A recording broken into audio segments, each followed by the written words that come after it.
Lo lamento por los que no vienen. Bien. Entonces se perdió una hora allá.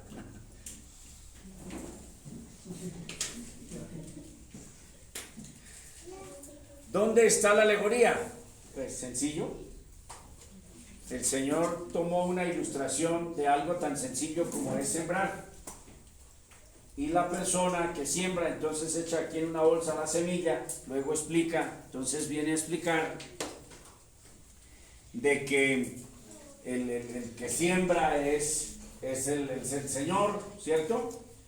La semilla es la palabra de Dios y comienza a lanzar la semilla por el campo. Y pues el campo tiene todas esas características, que hay piedras, que hay caminos cerca del sembradío, donde digamos por allá pasa el camino, y hay semillas que se lanzó y se alcanzan a salir unas 10 semillas para allá. Y llegan las aves y las personas que pisan, y esos son los que llegan al culto y dicen, uy, pero eso hablaron terrible, hablaron del castigo de Dios. Una sobrina de Chavita dijo, uy, no, yo le digo, mamá, no escuche esos mensajes de los pastores que solo hablan de castigo, no hablan del amor de Dios. Esas son las personas que no entienden nada de lo que es el reino de Dios, de lo que es la Biblia, y quieren escuchar eso, que Dios te bendice, Dios te sana, Dios te da, Dios, solo quieren escuchar eso, pero no Dios te castiga, no, eso no hay que decirlo. Bien, entonces entonces son personas, la palabra de Dios. Ahora, de aquí entonces hay que sacar una conclusión. De todas las personas que les hablamos de Cristo y que oyen el Evangelio, ¿cuántas partes se pierden? 3 partes. Entonces es desalentador, ¿cierto? ¿Y cuántos logran entender la palabra y dar fruto? Solo una parte, una cuarta parte. Entonces, ¿esto debe desilusionarnos de la evangelización o debe alentarnos fervientemente a la evangelización? Bultos y bultos de semilla, porque se van a perder 3/4 partes. Bien, preguntas hasta el momento. ¿Analizamos otra parábola o nos vamos para el siguiente punto mejor? ¿Cómo? ¿Otra parábola quieren? Pastor, tú nos habías dejado como veremos con la parábola de los 2 hijos y el padre de la semana pasada. Pródigo. Correcto. Listo, vamos para allá. Vámonos para allá. ¿Les gustó esta?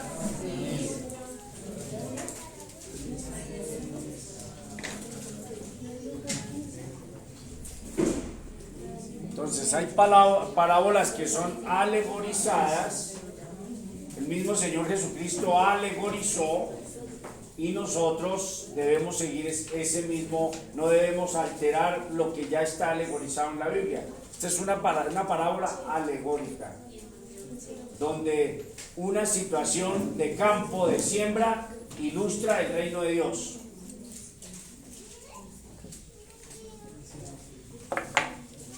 Entonces aquí el padre y los 2 hijos.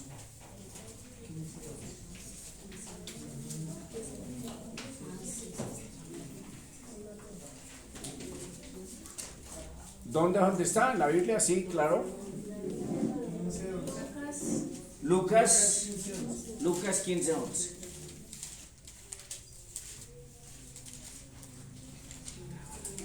Y están las escatológicas, son claramente escatológicas, no son alegóricas, son escatológicas.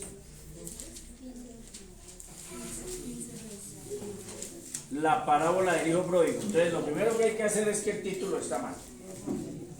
Es lo primero que hay que corregir. El título está mal. Porque no habla de un papá y un hijo rebelde. Habla de un padre que tenía 2 hijos y hay una historia que el Señor hilvana, entreteje con esa historia del padre y los 2 hijos. Si solamente se centrara en el hijo rebelde, podríamos llamar la parábola del hijo pródigo, pero es que los 2 son protagonistas en todo el sentido que tiene la parábola. Vayamos entonces a encontrar el contexto.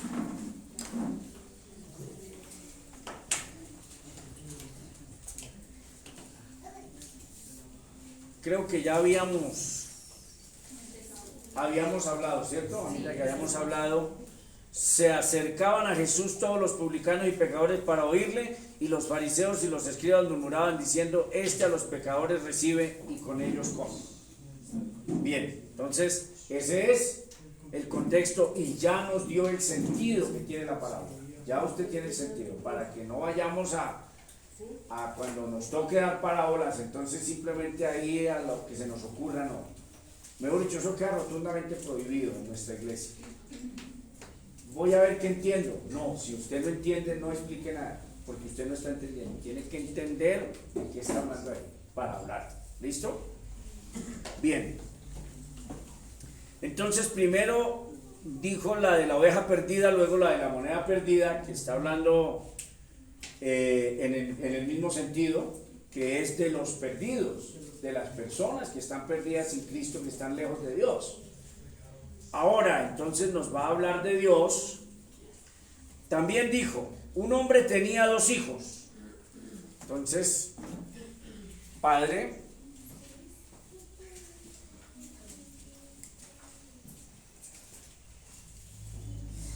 hijo mayor y ¿qué?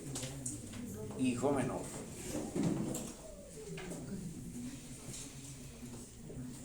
Y no vayan a pensar que eso está de mayor y menor simplemente porque a él se dijo así. Es que menor son los gentiles. Los gentiles eran perros. Imagínense, para los judíos eran perros.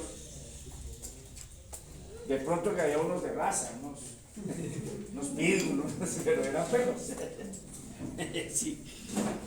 Y en ese tiempo no los querían como ahora que nuestro hijo, y que las personas se refieren hacia los perros que son sus hijos.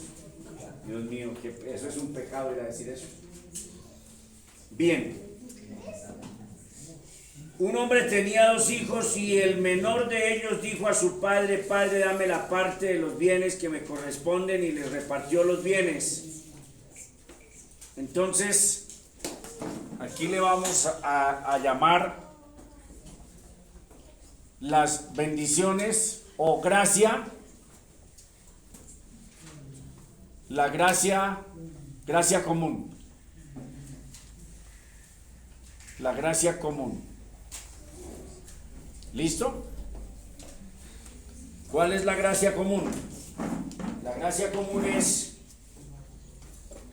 la ropa, la comida, las riquezas, el techo, todo lo material que Dios le da a todo ser humano. Así no nos guste. De eso hablábamos anoche, Giovanni, ¿no? No, yo no estoy de acuerdo cómo el Señor me va a tratar como a Adolfo Hitler, yo no soy igual. Si usted es simplemente un religioso ceremonialista, se va al infierno al lado de Adolfo Hitler. Porque ¿y quién le va a reclamar a Dios? Es soberano. Por eso digo, hay personas que entienden la soberanía de Dios, explican la soberanía de Dios, dicen que Dios es soberano, y al momento de aplicar la soberanía de Dios no les gusta la soberanía de Dios. Prefieren que sea el ser humano el que toma decisiones.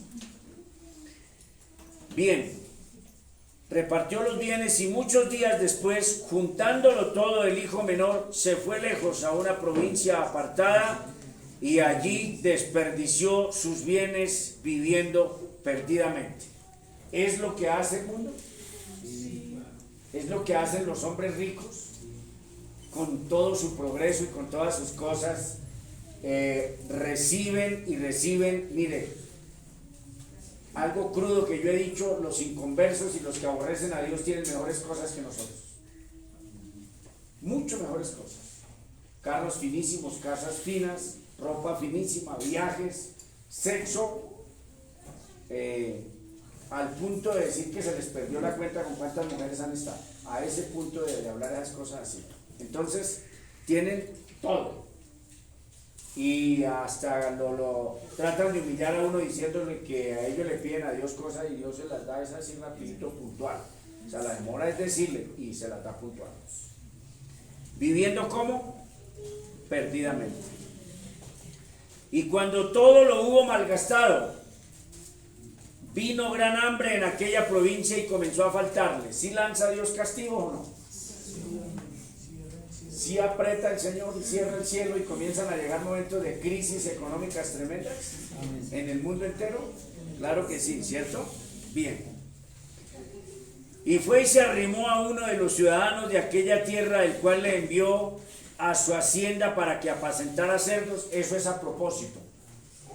Eso es a propósito porque también, aunque debe estar ilustrando al gentil, sin duda ilustra también al judío que se ha apartado de la ortodoxia del judaísmo. Ese judío que se apartó de la ortodoxia, de guardar la ley, y ha habido siempre, desde siempre ha habido judíos, pues hoy en día, imagínense en Israel, en Tel Aviv, desfilando la bandera del arco iris, del orgullo gay, celebrando el orgullo gay en Tel Aviv. En Jerusalén es porque saben que donde vayan allá los ortodoxos hacen picadillo a esa gente, por eso no se acercan a Jerusalén. Pero si pudieran, desfilarían en pelotos en Jerusalén haciendo alarde del orgullo gay. Judío. George Soros es judío, es abortista, es pro LGTBIHIJK. George Soros es judío. Entonces habla también de ese judío que no le importó la ley, que no le importa ya Dios, no le importa nada, sino se va tras sus riquezas y se vuelve un gentil, en otras palabras. Y obviamente ahí está también el gentil. ¿Lo estamos entendiendo? Sí, amén. Bien. Lo envió a apacentar cerdos, es a propósito, porque para el judío los cerdos, pues imagínense un animal inmundo, y irse usted a apacentar cerdos, ni siquiera ovejas, cerdos, gravísimo. Esa es la situación que llega el ser humano cuando se aleja de Dios. Y deseaba llenar su vientre de las algarrobas. Ustedes saben que algarrobas es un fruto de un árbol con el cual engordan cerdos, que comían los cerdos, pero ni siquiera le daban las algarrobas. Entonces note la situación a las que muchas personas. Entonces, ¿conocen ustedes personas que han tocado fondo o no? Sí, amén. ¿Sí las conocen o no las conocen? Sí, amén. Personas que han tenido de todo, riquezas, prosperidad, y comienzan en una decadencia moral, amantes, mujeres, y comienzan una decadencia moral y terminan, las conocemos o no, y de repente podrían estar hasta tan cerca de nosotros, pues que uno dice, no, es que puedo hasta señalar a esa persona. El ejemplo más tremendo que yo tengo es el del presidente de Claro, cuando no se llamaba Claro, y no como se llamaba, cuando llegó la telefonía, Comcel. Entonces, saben ustedes que Comcel o Claro pertenece a Carlos Slim, un mexicano que llegó a ser uno de los hombres más ricos del mundo. Cuando se coloca la telefonía celular aquí en Colombia, él manda a un gerente mexicano que para ese entonces se ganaba 80 millones de pesos mensuales. Para ese entonces. Que si yo me gano 80 millones de pesos mensuales, yo trabajo un año nada más, o 10 meses, y con eso soluciono el resto de mi vida.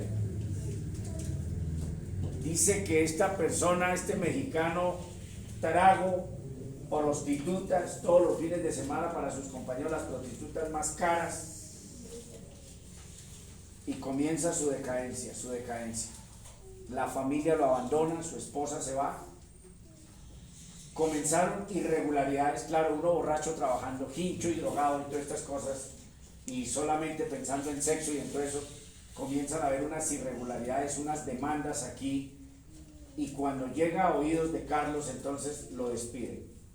Dice, lo lamento mucho, no le está funcionando su gerencia allá en Colombia. Pero le dio tanta vergüenza de volverse a México con el rabo entre las piernas, como se dice, por todo su fracaso económico, no tuvo la capacidad de volverse a su país, a poner la cara a la gente que lo vio con esa arrogancia de grandeza, y comienza a buscar trabajo acá y cada vez menos sueldo, hasta que resultó por ahí en una oficinita, por ahí ganándose cualquier cosita. Murió en un hotel. El tipo se quedaba en un hotel, o sea, no tenía nada, apartamento, nada, se quedaba en un hotel todas las noches. Lo encontraron muerto con sobrepeso, con problemas cardíacos, con problemas de alcoholismo. ¿Sí ve? ¿Sí ve que la gente va en decadencia? Pero algunos entran en razón y dicen, Dios debe existir. Entonces de eso está hablando el Señor. ¿Por qué? Y uno dice, hombre, pero bueno, estaba bien la parábola del hijo pródigo. ¿Por qué? Acaba de decir, porque es que la oportunidad es para los pecadores, aún para los peores. Aún para los peores. Bien.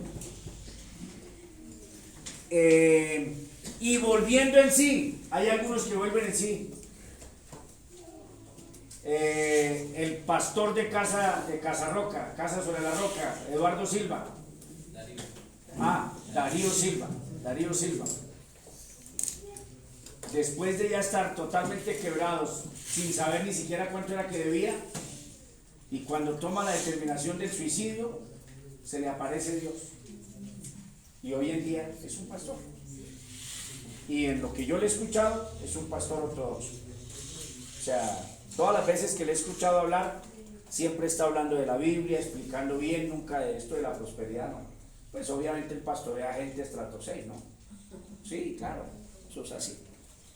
Bien, entonces, volviendo en sí, dijo, ¿cuántos jornaleros en casa de mi padre tienen abundancia de pan y yo aquí perezco de hambre?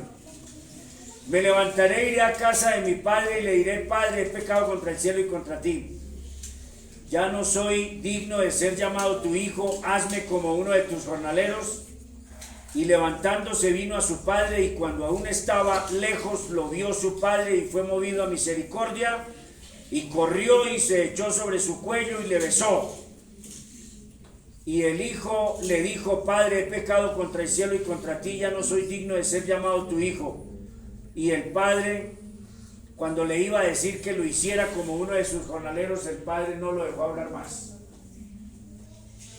Chino estaba de rodillas llorando, diciéndole a su papá que lo perdonara, que él era un miserable, que lo perdonara, y el padre no lo dejó terminar que hablara. Lo levanta y le dice, pero el padre dijo a sus siervos, no lo dejó terminar, no lo dejó hablar más. Ya el padre comenzó a dar instrucciones. Le dijo a sus siervos, saquen el mejor vestido. El mejor, dice ahí, ¿cierto? Vístanlo, o sea, báñenlo y vístanlo. Y pongan un anillo en su mano y calzado en sus pies, o sea que venía desechable. Venía indigente. Calzado en sus pies. Y traer el becerro gordo y matarlo y comamos y hagamos fiesta. Porque mi hijo muerto era y ha revivido, se había perdido y es hallado, y comenzaron a regocijarse. ¿Listo? Entonces, ¿cuál es el sentido de la parábola? Para ir buscando aquí ya. Entonces, el hijo menor, los rebeldes con B corta, sí, con B larga, los rebeldes que se alejan de Dios.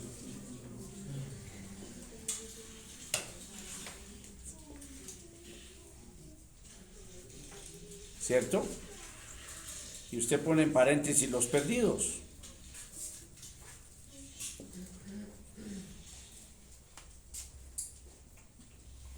Bien. Y su hijo mayor, si es que arranca la segunda parte, no termina ahí. Si terminara ahí es el hijo pródigo. Su hijo mayor que estaba en el campo, y cuando vino y se llegó cerca de la casa y oyó la música y las danzas, y llamó a uno de los criados y le preguntó qué era aquello. Él le dijo, tu hermano ha venido y tu padre ha matado el becerro gordo por haberle recibido bueno y sano. Entonces, ¿qué? Estos son los moralistas legalistas religiosos, tanto judíos, y si lo traemos a aplicación a nuestros tiempos, ¿cierto? Entonces pongámosle ahí quiénes son estos. Yo aquí es mal porque esta palabra no es para acá. Yo les daño cada rato, esta palabra es para aquí.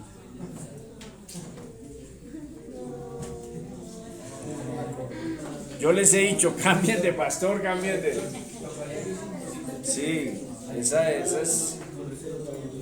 Les he dicho, cambien, ustedes no hacen caso.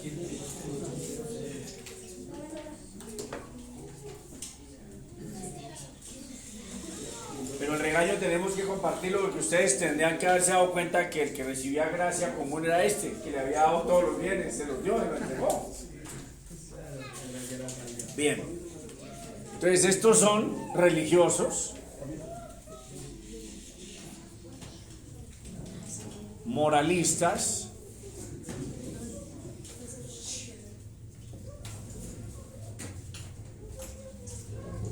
dejémoslo así. Estos religiosos moralistas, que son los judíos, gran parte del catolicismo y gran parte de los evangélicos, que creen que tienen derecho al reino de Dios. Estos son los que creen que tienen derecho. No es que Dios les haya dado gracia, no. ¿Ellos qué creen? Que se lo merecen, que tienen derecho y que Dios está obligado. ¿Por qué? Porque son religiosos moralistas que son demasiado buenos. Y lo vamos a leer ahí. Y los hay o no los hay hasta en la iglesia, ¿o no? Se califican de super cristianos buenos. Entonces se enojó, ¿cierto? Entonces se enojó y ya no quería ¿qué? Ya no quería entrar. Salió por tanto su padre y le rogaba que entrase. Imagínese el Señor rogándole. ¿Ah? Rogaba que entrase. Me perdí. Mas él respondiendo dijo al padre, ¿se da cuenta? He aquí tantos años te sirvo. Note, este cree que se lo merece. No habiendo desobedecido jamás. Ojo, soy una persona que se merece el reino de los cielos y que soy demasiado obediente. No la he hecho más que, y nunca me has dado ni siquiera un cabrito para gozarme con tus amigos.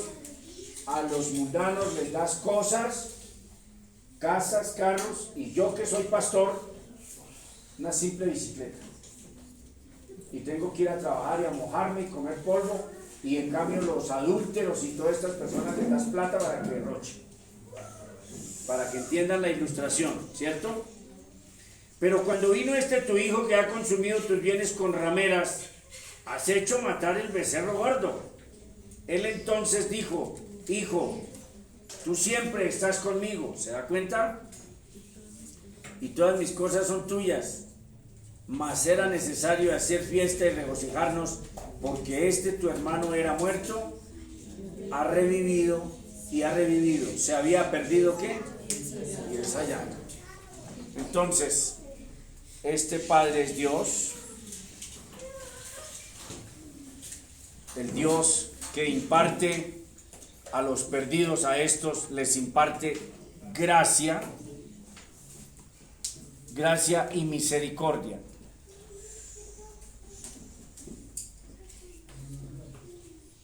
¿Misericordia es con S o con C? Misericordia. Salvación, ¿cierto?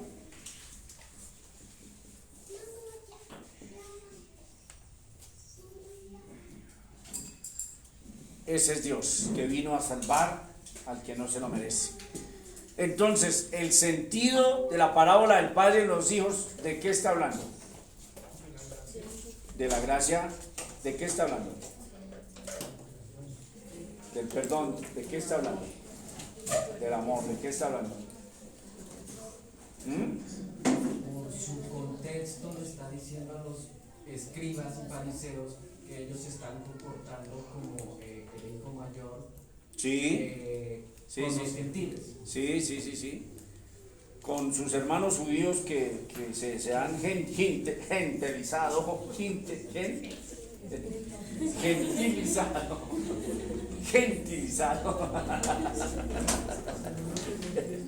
Sí. Está bien su análisis, Rayita. ¿Cuál es el sentido general de esta parábola? Que él venía por aquellos que no merecían. Sí, todo eso es correcto. No hay que refutarles nada a ustedes porque están hablando bien. Tiene la respuesta, pastor. ¿Cómo es mi vida? De la soberana elección. ¿Y qué es la soberana elección, hijita? ¿O para qué se hace la soberana elección? ¿De verdad nadie? Arrepentimiento del hijo pródigo, sí, del hijo menor, claro.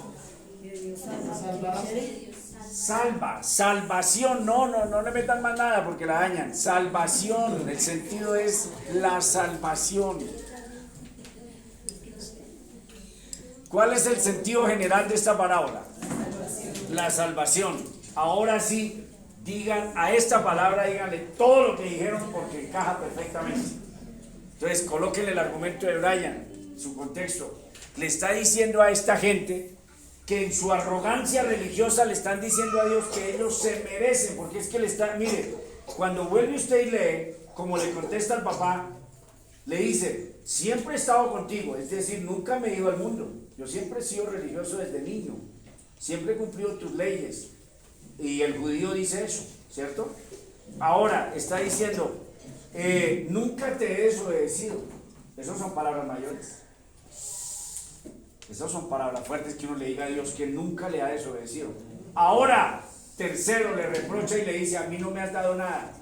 A los mundanos les ha dado riquezas. ¿Cierto? Y el que somos nosotros, todos nosotros, entonces, tenemos salud, tenemos inteligencia, hacemos dinero y la persona es capaz de irse a una prostituta. O sea, gravísimo que usted trabaje una quincena, le paguen bien y que usted vaya a un prostíbulo y deje 200,000 pesos en un prostíbulo, a sabiendas que se los ha dado el Señor, ¿cierto? Y malgastamos y gastamos en alcohol y gastamos en todo eso y estas personas son una escoria. Porque cuando usted pasa por una cantina, ¿qué ve? Miseria. Y cuando usted pasa por donde hay consumo de drogas, ¿qué ve? Miseria.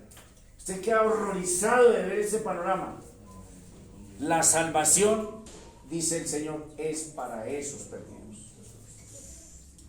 Y el hijo menor en arrepentimiento, como dijo Lina, ¿qué dijo? Padre, yo no soy digno ni siquiera de llamarme tu hijo, yo he pecado gravemente contra ti. Entonces, esta parábola en su sentido general está hablando de la salvación y está hablando de, ahora sí, lo que le colocaron, soberana elección, gracia, misericordia, perdón de Dios, que no es por obras, porque las obras de este fueron ¿para qué? Para quemarlo. Imagínense, pidió la herencia y es que por anticipado, ¿eso no es grosería luego? Imagínense, lleguen a pedirnos la herencia por anticipado, que llegue Aleja y le pida la herencia por anticipado. Por favor, y me da la parte de esta casa, esto hay que repartirlo en 3 partes. Multiplique tantos millones en 3 partes, lo mío, rapidito. Y la China hace la maleta y se va. Y hace por allá terrible y vuelve a los 10 años golpeada, acabada, sufriente, y usted en su corazón amoroso de padre, en vez de insultarla eso, la abraza y llora con ella y le dice, mi hijita, nunca debió haberte ido, ven a la casa. Y Jeffy entonces se pone bravísimo. Entonces Jeffy se pone bravo y dice, yo siempre te he obedecido y siempre he sido un hijo, y mire, de vez en cuando me da por ahí 5,000 pesos.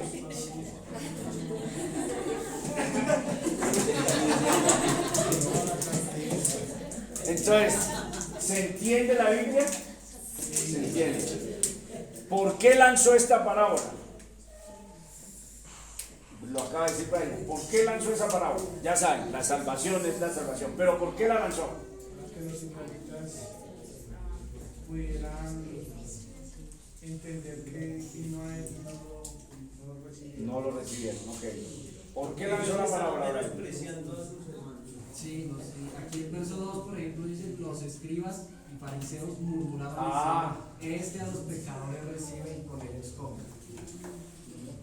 ¿Está exacta o no está exacta? Entonces, siempre que vayan a estudiar parábolas, hijitos, busquen el sentido de la parábola y así enseñen. Pero traten de buscarle este sentido. ¿De qué está hablando? De la salvación. ¿Cuál salvación? Por gracia, no por obras. Porque el judío piensa que tiene derecho a ella por derecho. Es más, escuchen nomás al desquiciado de Luis Toro, el padre Luis Toro. Escuchen a ese desquiciado. Es que nosotros somos la iglesia que fundó Cristo, la iglesia que tiene los derechos. Eso es arrogancia. ¿Quién dijo que tiene unos derechos de qué? ¿Quién dijo que somos la principal? ¿Quién dijo eso? ¿Sí ven? Entonces, a ver, otra parte. Ese es el término universal. Ese es el término universal de la parábola. Podemos a nuestra iglesia ir dando una aplicación. Usted la explica en su sentido universal. La salvación es por gracia y es para los pecadores que se arrepienten y vienen a pedir perdón, que vuelven en sí y vienen a pedir perdón, ¿cierto? Bien, ese es el sentido general. ¿Y usted termina su sermón y ya? ¿O usted quiere darle una aplicación a su iglesia? ¿O simplemente usted dice, ese es el sentido de la parábola, los pecadores vienen a Cristo? ¿O usted quiere traer a su iglesia una aplicación? Entonces, hay en la iglesia, hay hermanos que se creen de verdad supremamente super santos y que creen que otros son demasiado pecadores, como que no son dignos de Dios, y que de pronto se enojan también, ¿o no? Bueno, entonces usted trae y le da a su iglesia una aplicación también, porque la Biblia es aplicable. Es decir, un sermón que no tenga aplicación, para mí no es sermón. Es una información bien clara, honesta, fidedigna, es una parte teológica que se le daba a la iglesia, pero si usted no aplicó, no pienso yo que sea sermón pastoral. Usted tiene que traerlo al contexto de su iglesia y decir que hay personas que se creen tan santas, que creen que tienen derechos de hablarle a Dios y decir, esa cosa que viene de vez en cuando para congregarse debería de castigarla, cuando hay que tener misericordia con las personas, con los pecadores hay que tener misericordia y orar al Señor por ellos, ¿cierto? Y suplicarle, Señor, salva a estas personas, transfórmalas, cámbialas, Dios mío, mira su estado espiritual, siempre en oración por esos que están en el estado del hijo menor. ¿Listo? ¿Quedó claro o no? Bien, entonces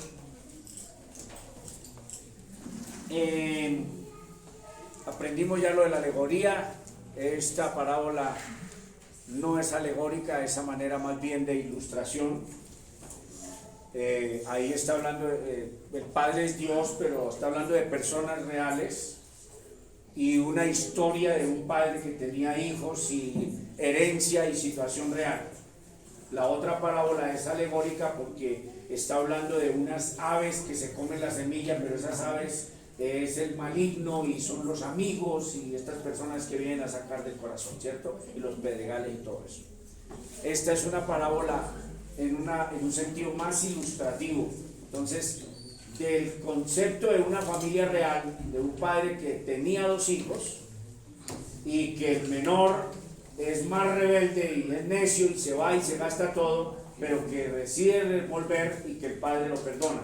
Ese es un episodio que se puede presentar en cualquier casa, ¿o no? Correcto. Esto podría llevar a la conclusión de que todas las parábolas tienen un significado alegórico y que cada detalle tiene un significado espiritual específico. Si nos acercamos a las parábolas en esta forma, nos estamos metiendo en graves problemas. ¿Se da cuenta? Siempre hay que buscar el sentido de la parábola y no entonces encartonarse en unas reglas y decir, bueno, aquí yo tengo que buscar el hijo pródigo, el hijo menor, ¿quién es? No, es una historia sencillísima en la que el Señor quiere mostrar que la salvación es por gracia para todo el que se arrepiente. ¿Listo? Si tratamos a todas las parábolas como alegorías En breve descubriremos que las enseñanzas de Jesús se convierten en una masa de confusión. ¿Se da cuenta? Entonces, no se encartonen en una cuadrícula, sino busquen el sentido de cada parábola. Ahí está la clave. Háganme caso, ahí está la clave. Busque y lea, pero siempre agarre el contexto.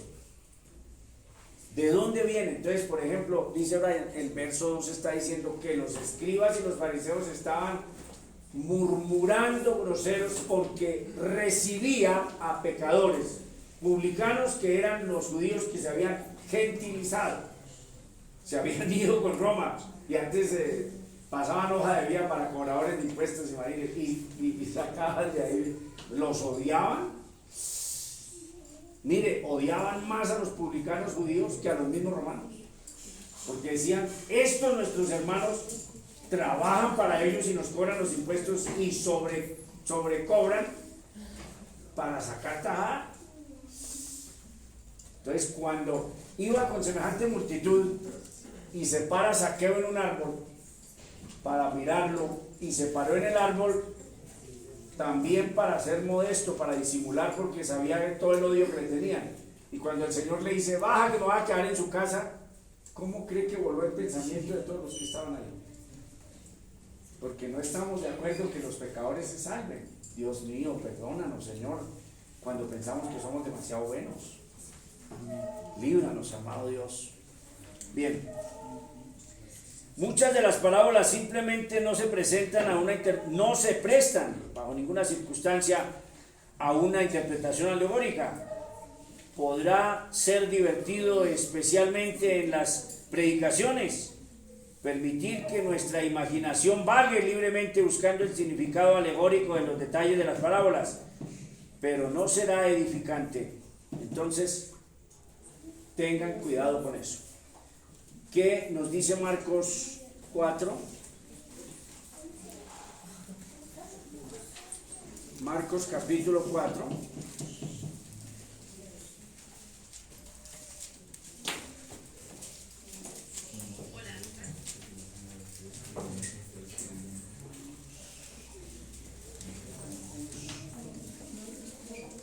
No, simplemente ahí vuelve a hablar de la parábola del sembrador. ¿Listo?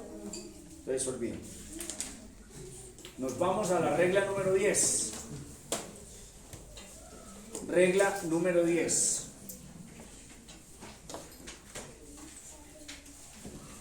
¿Quedaron confusiones de esto? ¿Quedó claro? ¿Sí?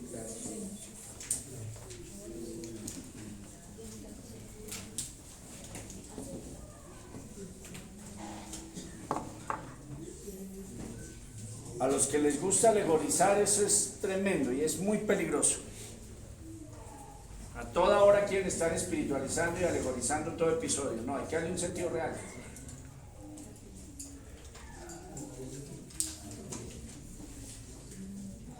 Entonces es sencillo, por ejemplo, entender, otra vez la parábola del sembrador.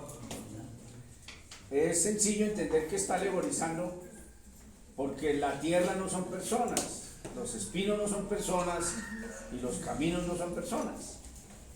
Hay una alegoría allí, pero en esta otra es una ilustración mucho más cercana, más vívida, para decirles a los fariseos, o sea, si no la entendieron los fariseos de la Biblia, ahí chirriaron los dientes, porque ellos sabían que estaban murmurando y después les sale el Señor con esa parábola y dice, nos escuchó. Pero no necesitaba escucharlo, él sabía lo que había en sus corazones. Bien, la regla 10. Entonces, profecía batídica, con B pequeña.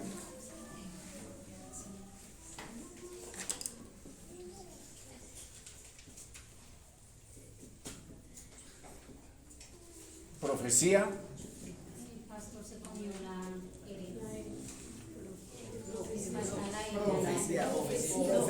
Po. Y es pro. Y eso que ya como estoy un poquito así, que más de 80 kilos, ya no me como tantas palabras, porque yo para comer letras, eso yo a veces omití hasta la mitad de la palabra. Sí, eso sufrí mucho en mi estudio. Profecía fatídica, ¿la habían escuchado o no la habían escuchado? No. Bueno, entonces sí estamos aprendiendo cosas, ¿sí? Bien. La profecía fatídica es la que predice el futuro.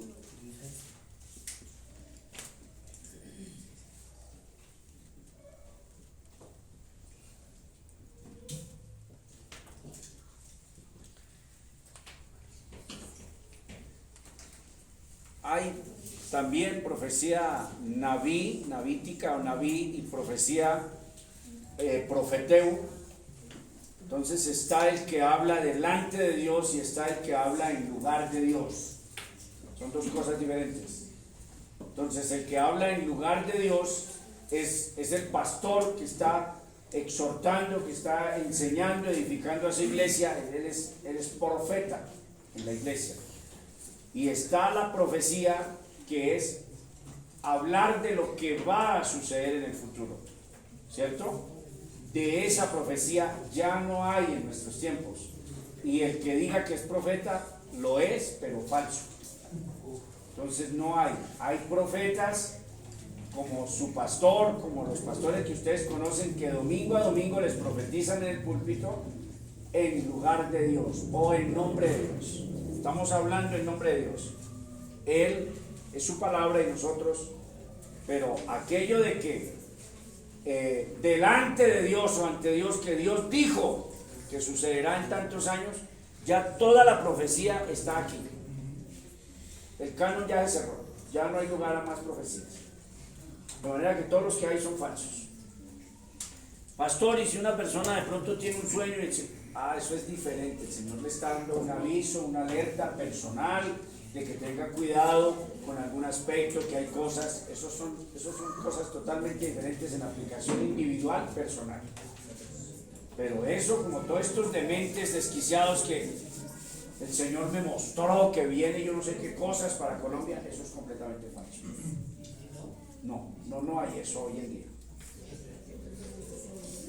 Bien. El cuidado que hay que tener con la profecía fatídica. Esto lleva una tilde aquí. Fatídica. El trato de la profecía fatídica que predice tanto en el Nuevo como en el Antiguo Testamento es una de las formas de interpretación bíblica que más ha sufrido abusos. Eso sí es peligroso. Se los he advertido. Hemos visto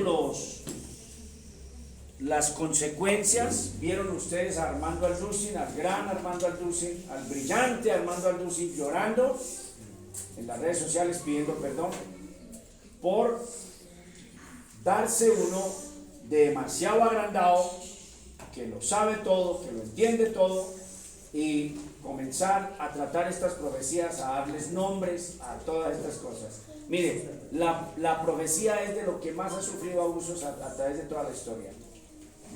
Que este es el último papa, que este es el papa 112, que este es el papa negro, que, mejor dicho, todo el mundo que el Señor mostró que va a venir, que va a suceder, que una cantidad de cosas. Y lo más tremendo es que ya ni siquiera salen organizaditos diciendo, bueno, estando en mi oración anoche, el Señor me envía una revelación y vi que venía una tremenda guerra para Colombia. No, es una chilladera, y el Señor me mostró, y el Señor me dijo, dígale a su pueblo, y que su pueblo, y que se arrepiente. Que no, y chillen, y de ahí que el Señor dijo, y que mi pueblo no se arrepiente. Pero si ya está aquí, ya está acá, lo que hay que decirle a la iglesia está aquí. No hay necesidad de decirle que el Señor me dijo anoche que si no se arrepiente. Ya sabemos que a las personas muchas veces ya tienen comezón de oír y no se arrepienten. y escuchan que dice, oiga, no le faltó decir sino mi nombre, está hablando de mí, pero sigue haciendo lo que está haciendo. Eso es. Y si sacáramos aquí una sección de videos en YouTube, o esto, videos sobre todo el movimiento misionero, la china esta que chillaba, que una casa grande, el pastor chillaba y que una casa chiquita, pero ¿para qué chillaba? O sea, ¿para qué chilla diciendo que ella ve una casa grande? No necesita. A ver, simplemente me paro yo y digo, vea, anoche me soñé y veía yo una casa inmensa, grande, y yo pregunté que esa casa de quién era, y un ángel se acerca y me dice que era la casa del pastor Gille Ávila.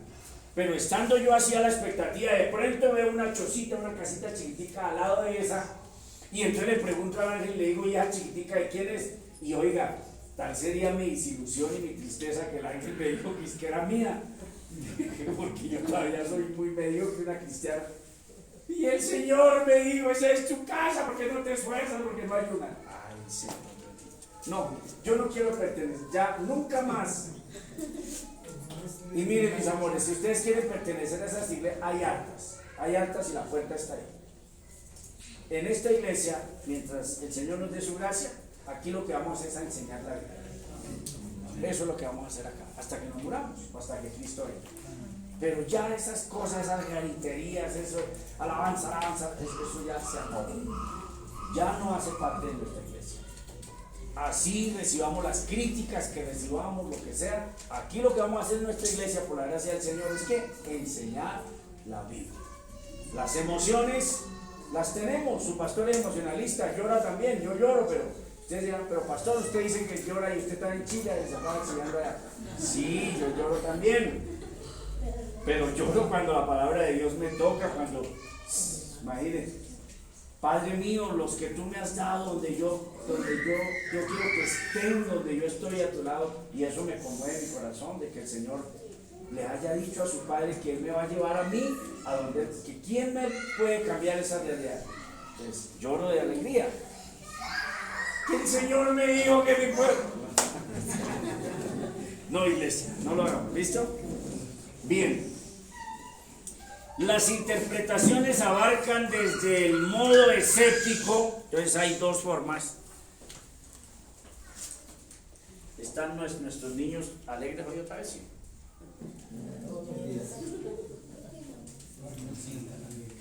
Entonces hay dos aspectos, dos características.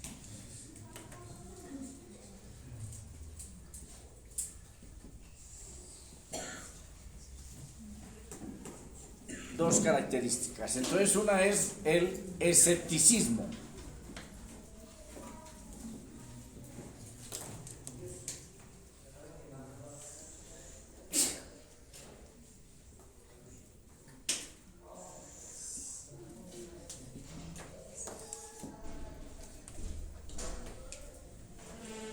Porque siempre que para buscar equilibrio es difícil, ¿cierto? O sea, para uno pararse así en un solo pie y 2 horas ahí, entonces comienza usted para allá o para acá, para allá o para acá, ¿cierto? Entonces así es en la vida espiritual. No encontramos el equilibrio y en la vida cristiana es de equilibrio. Entonces, o se van a un extremo o se van al otro, pero no buscamos el equilibrio. Entonces, están los grupos que eso es una forma simbólica y eso no tiene sentido. Es un símbolo. Y están los otros que comienzan a especular. Francisco es el Papa Negro, el 112. Esa es la bestia. Joe Biden es la bestia. No, la bestia es Vladimir Putin. Ay, hombre, pero esa bestia como que no tiene cacho. No, eso tiene que ser el presidente de Irán. Y así sucesivamente. Especulaciones. La señora Elena de White, que es la fundadora de los adventistas, y que yo no sé cómo todavía uno es sinvergüenza y sigue existiendo la iglesia adventista. Eso es más increíble, ¿verdad? Que su iglesia la haya fundado una persona falsa y que las profecías son falsas y no le cumplieron y que todavía sigue existiendo la iglesia. Eso es todavía más traumático, porque los adventistas están en todo el mundo y son sólidos, son fuertes, pero su profecía era falsa. que Cristo viene en tal fecha, que viene en tal fecha, que viene en tal fecha, y como 3 fechas y nada, no se cumplió nada. Bien, vamos a ver qué logramos. No, todavía hay tiempo. Bien.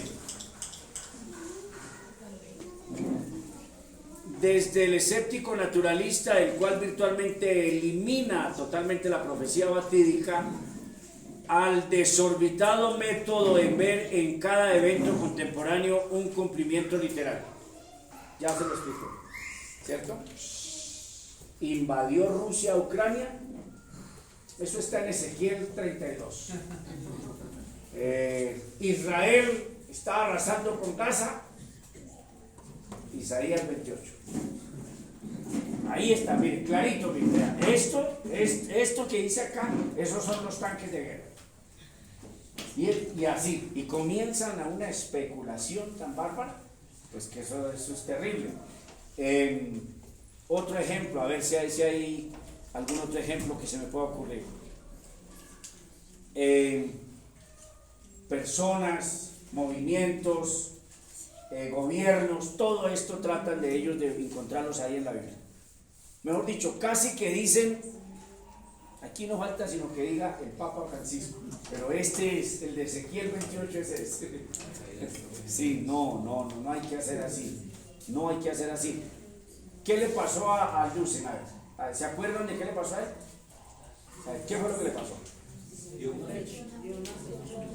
Solo va a decir una fecha Se atrevió, de la segunda venida del Señor. que ¿cuándo era? En el 2028. A mí se me ha olvidado decirle a la iglesia, de pronto mañana me acuerdo, porque me gusta molestar. Ya me muero así. El 18 de septiembre no preparen nada para el pastor de los 50 años, no preparen nada porque el 18 de septiembre viene Cristo. Y sale este loco diciendo ahí que viene el 18 de septiembre, y lo único que no dijo fue la hora, pero dijo que el 18 de septiembre viene Cristo y arrebata la iglesia. Eso es flagrancia, porque está contradiciendo. ¿A quién está contradiciendo? Al mismo Cristo, que dijo que nadie sabe el día ni la hora. Se están colocando por encima de los ángeles, porque los ángeles son superiores a nosotros. ¿Sí lo dice Hebreos o no? Y lo dice el libro de los Salmos, que son superiores a nosotros. Los ángeles son superiores a nosotros. Están a nuestro servicio, pero los ángeles son superiores. Por favor, no, que ellos no necesitan de todas las limitaciones que nosotros tenemos. Entonces, Armando Alducin dijo, cuadrando las fechas, antes de 2030 ha ocurrido el rapto de la iglesia. Y después a llorar y a pedir perdón. No hay que hacer eso, porque hay que tener cuidado. ¿Listo? Bien. De todos los tiempos de la profecía, la apocalíptica es la más difícil de tratar. Entonces, otra característica, ¿cierto?, de esta es su dificultad.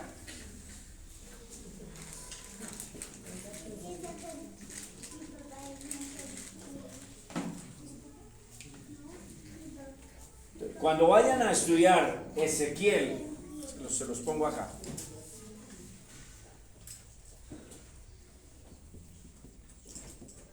Daniel y Apocalipsis,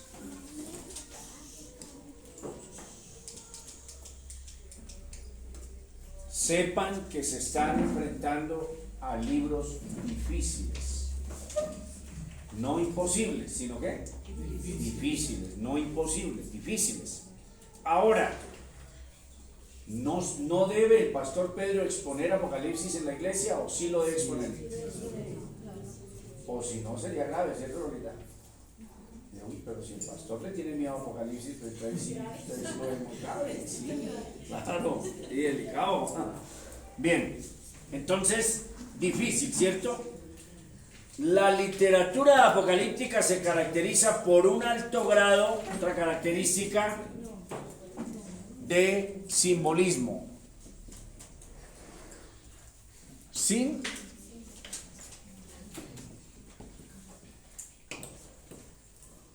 símbolos.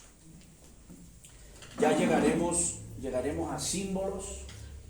Me puse a mirar ahorita y vamos por mitad hasta ahora. O sea que esto se va de largo todo este año. Tremendo. En solo hermenéutica, entonces, teología pura otro año. O sea, mínimo unos 6.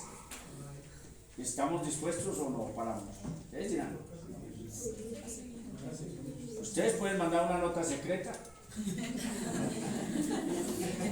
Pastor, pare. Deténgase. Las firmas están imaginarias, pero han firmado todos los presentes.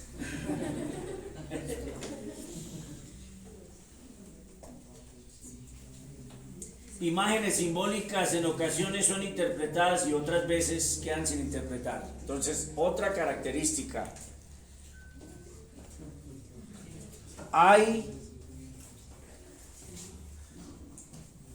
símbolos, vámonos así, que quedan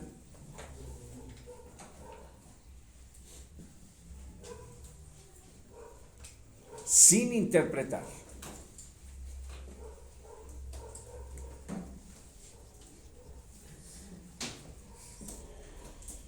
Por ejemplo, ¿se atrevería alguno de ustedes a decir, voy a decirles quiénes son los 4 seres vivientes? ¿O es mejor dejar así? Ah, bueno. Entonces, se especuló que eran los 4 evangelistas. Es especulación. Es especulación porque usted no tiene una referencia bíblica, una certeza de un texto bíblico donde usted pueda decir, mire, son los 4 evangelistas. No, habla de 4 seres vivientes. ¿Son extraños esos 4 seres vivientes? ¿Cierto que sí? Son extraños, porque tienen apariencia de animal, de hombre, tienen unas apariencias extrañas, ¿cierto? Hay muchas cosas que quedan ahí complejísimas, como por ejemplo el episodio de Génesis, si fueron ángeles los que se aparearon con las hijas de los hombres.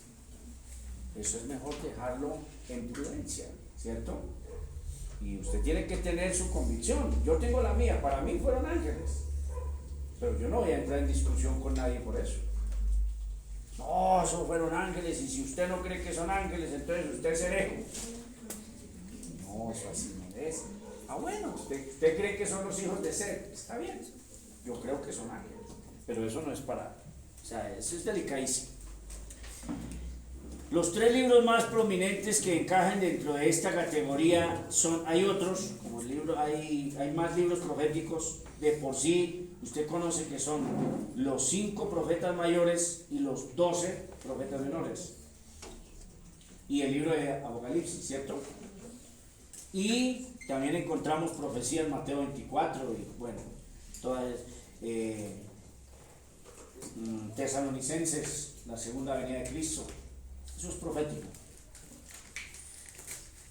Pero los 3 libros que encajan en esta categoría son Ezequiel, Daniel y Apocalipsis. ¿Ya lo escribieron? Sí.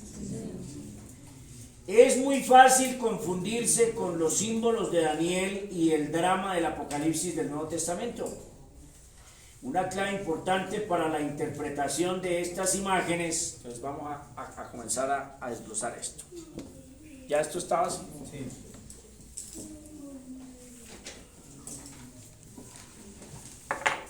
Entonces, pasos. Vamos a poner pasos. Bien. Entonces, Brian se aventó y dijo, me voy con el profeta Ezequiel. Dijo usted. Entonces, uno de esos pasos, buscar el significado de tales conceptos en la Biblia misma. Ese es el primero. Buscar la interpretación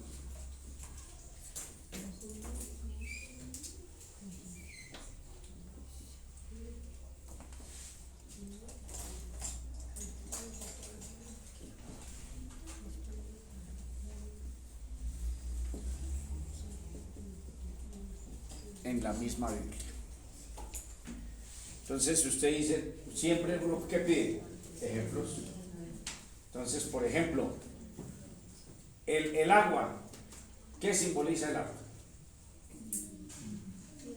Encontramos en la Biblia que el agua, La palabra de Dios. el agua limpieza, el agua limpia, ¿qué más? Es vida también, el agua es vida, claro, ríos de agua viva correrán de su interior. La palabra fuego. Entonces, noten que la palabra fuego hay que tener cuidado, ¿sí ven? Usted tiene que buscar en la Biblia, por ejemplo, fuego, el fuego del Espíritu Santo, ¿cierto? Pero ahí está también el fuego del infierno, el lago de fuego, y así sucesivamente. Espada, espada. Así, vamos rápido, sin ir acá, sino así rápido lo que tiene en su mente. Espada. Y esto es extraño, Sí, extraño, mis amores, porque ustedes saben que la palabra espada, y dice, y de su boca salía una espada. Ustedes saben que el simbolismo de espada en la Biblia es la Biblia misma. Deben saberlo, ¿cierto? Bien. A ver, ¿qué más? Vino. Vino la sangre de Cristo. Sí. Caballo. Apocalipsis. Sí, correcto, pero fuerza, guerra. Guerra, siempre que usted dice caballo es porque algo andaba allá. O sea, usted, y vi un caballo, esto se puso mal. Sí, claro, que sí. Paloma. Paz o el Espíritu Santo, ¿cierto? Y así sucesivamente. Vamos entonces a ver qué más nos dicen por acá. La Biblia misma, ¿cierto? De estas imágenes es de buscar el significado personal de tales conceptos en la Biblia misma. Por ejemplo, la mayoría de imágenes del libro de Apocalipsis se encuentran en otras partes de la Biblia, particularmente del Antiguo Testamento. ¿Listo? Vamos a mirar el ejemplo de Juan el Bautista. Lucas, sí.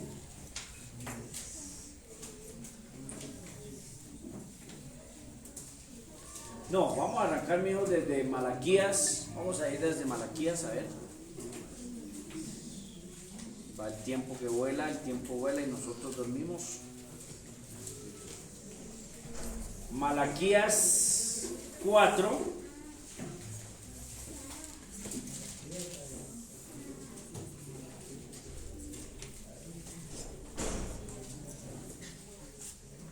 Entonces aquí hay una profecía. Hay una profecía ahora, no es redundancia o valga la redundancia, una profecía que profetizó, si es profecía ya sabe que profetizó un evento futuro. Cuentan ustedes que, mira, el Antiguo Testamento está inundado de profecías que ya se cumplieron, y Apocalipsis tiene profecías que ya se cumplieron y unas que están por venir. Bien. Ya tienen Malaquías. Malaquías 4:4. Acordaos de la ley de Moisés mi siervo, al cual encargué en Horeb ordenanzas y leyes para todo Israel. He aquí, yo os envío al profeta Elías. Ojo. Entonces, hay que tener cuidado, ¿sí ve? Podría uno decir que fue que el profeta Elías resucitó. Miren, he aquí yo envío al profeta Elías antes que venga el día de Jehová grande y terrible.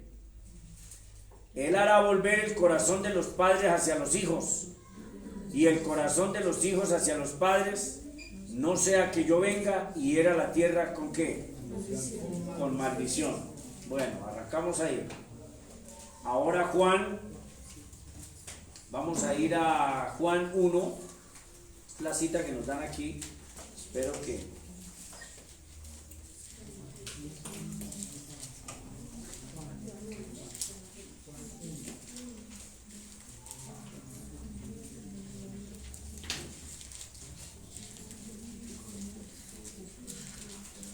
Esperemos que no, que esté correcta la cita, porque a ellos también se les... A ver, verso 19. Este es el testimonio de Juan. Cuando los judíos enviaron a Jerusalén sacerdotes y levitas para que le preguntasen, ¿tú quién eres? Confesó y no negó, sino que confesó, yo no soy el Cristo. Y le preguntaron, ¿qué pues? ¿Eres tú Elías? Note que una de las tremendas dificultades de los israelitas, y todavía la tienen, es que ellos son terriblemente literalistas. Ellos tienen ese fracaso. Es más, cuando el Señor dijo, átalas, colócalas en la frente, coloca estas palabras que sean frontales, ellos se colgaban versículos de la Biblia aquí en la cabeza, y se colgaban versículos para acá. Ellos son literalistas, ellos tienen el problema, y hay evangélicos que lo son, ¿o no? No sé cuándo fue que pasó algo, o fue con el COVID o algo así, y estaba la persona que instala las cámaras y todo eso, que es evangélico, cuando dijo Ezequiel 28, no digo, o sea, le estoy colocando un número. Digo, Ezequiel 28, ahí está exacto. Entonces uno, bueno. Sí, no hay que ser así, mis hermanos. Hay cosas que están claras, cosas que están muy claras, pero otras hay que ser prudentes. ¿Eres tú Elías? Dijo, no soy. Ya va diciendo 2 veces que no es. No soy. ¿Eres tú el profeta? Y él respondió que no. Mire, no soy el Cristo, no soy Elías y no soy el profeta. Bueno, le dijeron, entonces ¿quién eres? Claro, ya están bravos, están ya desencajados. Entonces ¿quién eres? Para que demos respuesta a los que nos enviaron. ¿Qué dices de ti mismo? Dijo, yo soy la voz del que clama en el desierto, enderezad el camino del Señor, como dijo el profeta Isaías. ¿Cómo qué?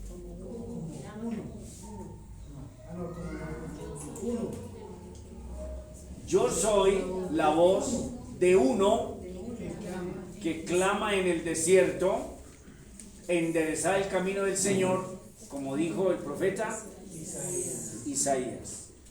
Marcos 9, vamos a ver. Y nos toca irnos ya, pero está interesante esto, ¿no? Marcos 9.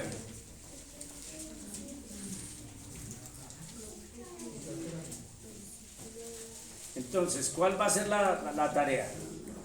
Se van para Apocalipsis y escogen ustedes, o ahorita lo escogemos, o bueno, no importa. 5 símbolos, 4. Entonces, pastor, ¿por qué 5? ¿Por qué tiene que tener esa sevicia, su corazón de que no dice un símbolo?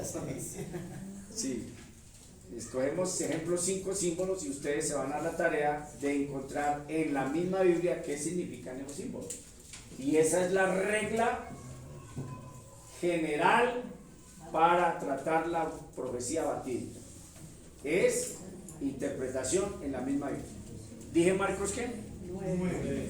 Marcos 9:13, 12 y 13. En el 11 dice, y le preguntaban diciendo, ¿por qué dicen los escribas que es necesario que Elías venga primero? Respondiendo él les dijo, Elías a la verdad vendrá primero y restaurará todas las cosas.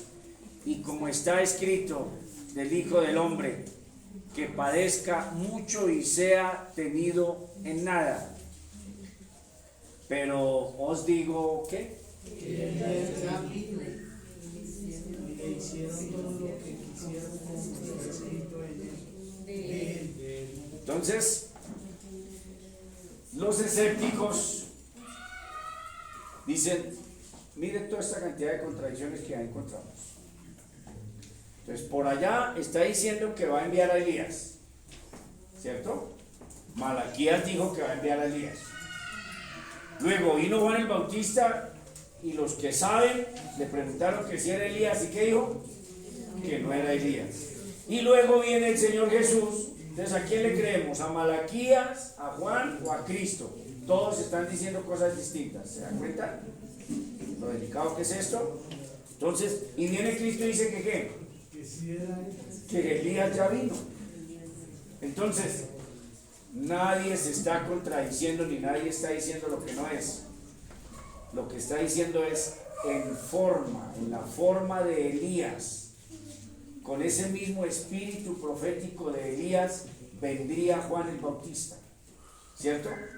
A ver, Elías se presentó en la crisis más tremenda de Israel, en la crisis más tremenda. Ustedes van y estudian la vida de Elías y la vida de Juan el Bautista, ejemplo. Por ejemplo, eso debería ser una tarea. Ustedes dicen, no, pastor, pero déjelo ahí en su mente apenas. Entonces ustedes se van y estudian toda la vida del profeta Elías. Y luego van y se sumergen en la vida de Juan el Bautista y usted comienza a hacer paralelos. Ese es el trabajo de hacer paralelos. Y dice, bueno, contexto, etcétera, etcétera. Y dice, se está refiriendo es precisamente a ese espíritu profético. Tal como sucedió con Elías, exactamente sucedió con Juan el Bautista, ¿cierto?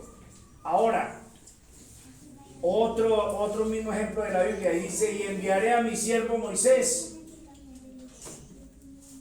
Pero Moisés, si ya se murió por allá, ni siquiera en toda la tierra prometida, y aquí está diciendo entonces que Moisés es Cristo. No, hay que entender cuando la Biblia habla en ese sentido, ¿de acuerdo? Los que quieren darle, ¿quiénes son los dos profetas? Los que matan, los que no dejan llover, etcétera, etcétera, y no los pueden matar, y después los matan y resucitan al tercer día.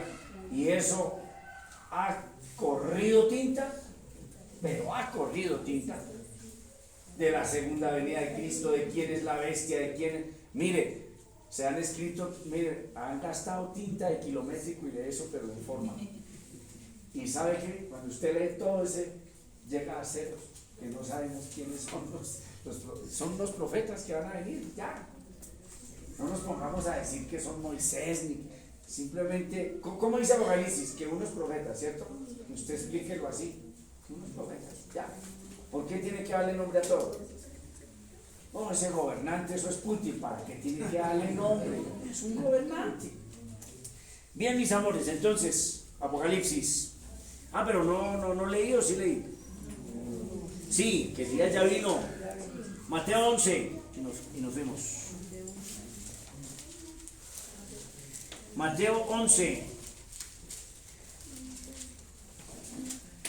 ¿Están disfrutando? ¿Está interesante? ¿No está interesante? Todo deben decirlo con sinceridad. Porque todos los profetas y la ley profetizaron hasta Juan. 13. Por ejemplo, una regla ahí. El último profeta antiguo testamentario está en el Nuevo Testamento y se llama Juan el Bautista. Eso es una regla. El último profeta, ¿cuál fue? Juan el Bautista. Entonces, todos los de ahora son falsos. ¿Listo? No tenga miedo de decirlo, son falsos todos. Y no se les ha cumplido. Mire, el profeta el Señor te ha dicho, y dejarás el pastorado, y vendrás y te subiré a algo más alto, a gobernar a Milton, al sinvergüenza de allá de Cali, John Milton Rodríguez, pastor de una mega iglesia de Cali, y le profetizó que iba a ser presidente de Colombia. Le ganó el voto en blanco. No es porque me estoy burlando, le ganó el voto en blanco. El 1%. Y mire lo falso, que es que el Señor lo iba a sacar del pastorado y lo iba a poner más alto. ¿En serio ustedes creen que si su pastor Pedro llega a la presidencia de Colombia, se ha elevado de este cargo digno de ser pastor de una iglesia de 60 miembros? Me he bajado a ensuciarme. Aquí estoy en un alto. Son falsos, ¿listo? Los profetas de ahora son ¿qué? Falsos. Porque todos los profetas y la ley, hasta Juan. Y si queréis recibirlo, mire, 14, ojo. Y si queréis recibirlo, él es aquel Elías que había de venir. El que tiene oído para oír, oiga. Entonces, no es fácil y hay que abordar esto con mucha seriedad y con responsabilidad. Entonces, note que el escéptico dice, ya hay una contradicción, que este libro es, Malaquías dijo que iba a enviar a Elías. Cristo dice que Juan el Bautista es Elías. Y le preguntan a Juan y dicen que él no es Elías. Entonces cerremos y dejemos así. Entonces, ¿qué les quiso decir Juan? Si ustedes están pensando que el Elías literal, el profeta Elías literal, el que vivió allá en el tiempo de los reyes, del rey Acab, ¿cierto? En el reinado del rey Acab y la reina Jezabel, Elías, lo perseguían para matarlo, ¿cierto? El profeta Elías que degolló a los 450 profetas de Baal, el que hizo una sencilla oración y el fuego descendió y todo esto, el profeta Elías. Si ustedes están esperando a ese hombre al de allá, yo no soy ese hombre. Pero ¿sabe qué? Isaías dijo de mí que yo soy la voz de que clama en el desierto. Pero como Malaquías dijo, enviaré a Elías para enderezar el camino. Sí, Juan el Bautista es en forma de ese Elías que había de venir. ¿Sí ven?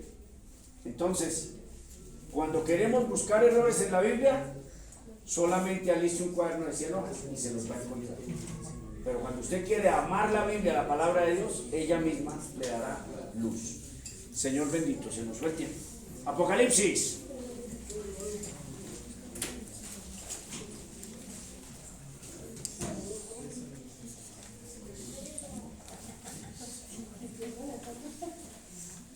Vamos a buscar entonces según la misma Biblia. Esa es una tareita. Trono.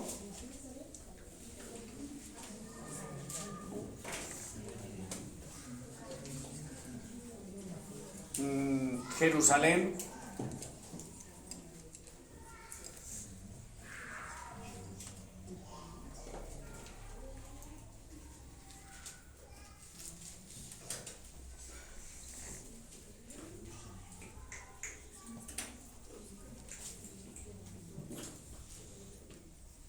Babilonia.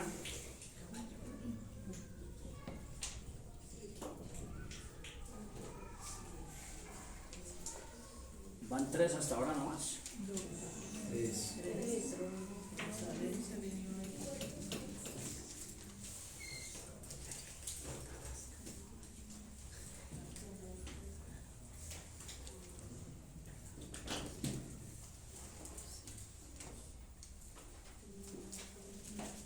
León.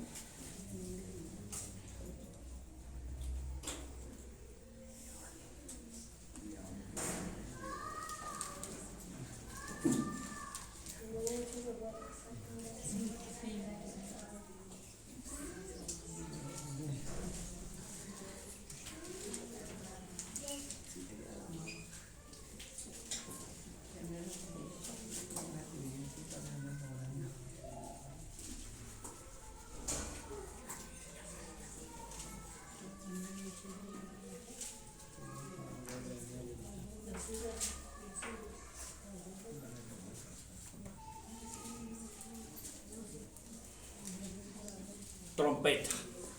Fácil.